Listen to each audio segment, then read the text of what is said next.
Picture a coral reef. What do you see? Massive, ancient structures, right? Solid as rock, built over thousands of years by tiny animals. But what if I told you that some of these architects of the ocean are not content to stay put? What if I told you that some corals can walk? Welcome to G Fun Facts Online. Today, we're diving deep into one of the ocean's most surprising secrets, the nomadic corals. These aren't your typical, stationary reef builders. These are free-living invertebrates that can actually move across the seabed. And they're completely reshaping what we thought we knew about coral ecology and resilience. So how does a creature that we think of as basically a rock, a creature without legs or fins, actually move? Well, it turns out they've evolved some incredibly clever and diverse strategies. One of the most fascinating methods is called pulsed inflation. Take the mushroom coral. Species like Cycloceras cyclolites. Using high-resolution time-lapse photography, scientists have discovered that it can inflate and deflate its tissues in rhythmic bursts.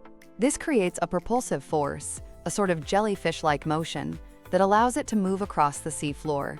This pulsating not only lets them travel, but it also gives them the amazing ability to right themselves if they get overturned by a strong current or disturbance.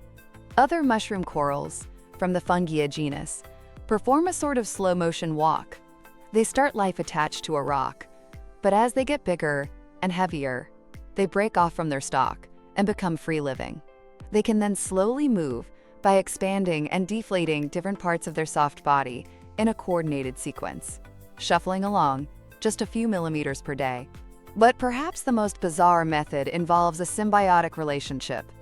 So-called walking corals like Heterocyethus have a tiny sipunculid worm, also known as a peanut worm, living in a special cavity at their base. The coral larva originally settles on a tiny snail shell that the worm is already using.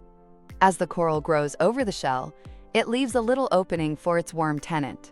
And as this worm goes about its day, foraging for food, it literally drags its coral home across the sand, providing a taxi service that can cover a few meters a day.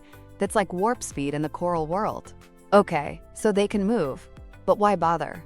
Well, in the cutthroat real estate market of a coral reef, mobility is a superpower. It allows these corals to escape from unfavorable conditions, like being overcrowded or shaded by larger, faster-growing corals. They can also move away from areas where excessive sediment might bury and smother them. Most importantly, it's about finding the perfect home, a spot with optimal light and food. And this is where it gets really amazing. Recent research has shown that some mushroom corals exhibit phototaxis, which means they can actively move towards light. And not just any light. Studies revealed they have a strong preference for blue light, which is the wavelength that penetrates deepest into the water.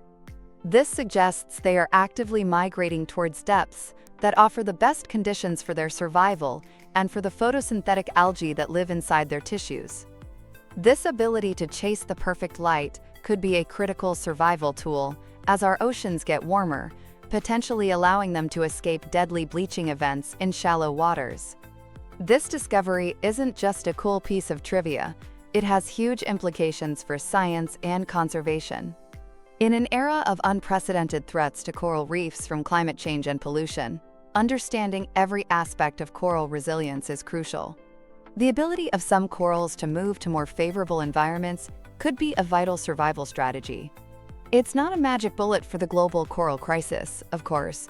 The movement is often slow and over limited distances, but it is a remarkable adaptation. This knowledge could also inform reef restoration efforts. For example, some free-living corals, known as coralliths, can grow and roll on soft, unstable seabeds where other corals can't survive. As they get larger, they can become immobile, creating stable islands of hard substrate that can then be colonized by other reef organisms. They are essentially pioneers, creating new habitats in otherwise uninhabitable areas. So the next time you picture a coral reef, don't just see a static, unchanging city of stone. Picture some of its residents as dynamic, mobile creatures on a slow but deliberate journey. From jellyfish-like pulses to worm-powered taxis, these nomadic reef builders challenge our traditional perceptions and remind us that the ocean is still full of incredible secrets. They are a testament to the amazing adaptability of life, actively choosing their path to seek out better conditions. The story of these wandering architects is still unfolding, promising more intriguing discoveries about the future of coral reefs in our rapidly changing world. Thanks for tuning in to G Fun Facts Online.